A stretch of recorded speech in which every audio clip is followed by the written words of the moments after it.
Gusto mong pumasok sa trading pero takot kang ma-scam? Tama lang kasi marami naloloko pero madali lang maiwasan kung alam mo to. Watch till the end. Una, yung too good to be true.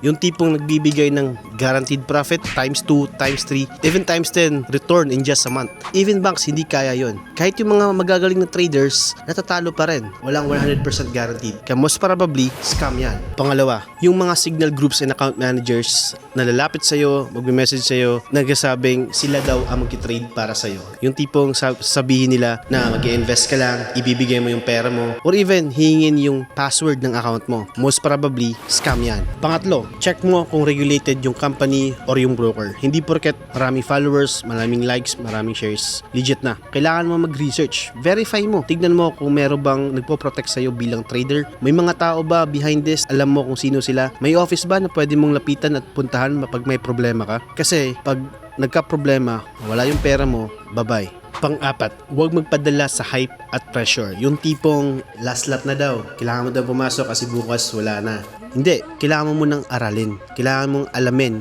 kung legit ba.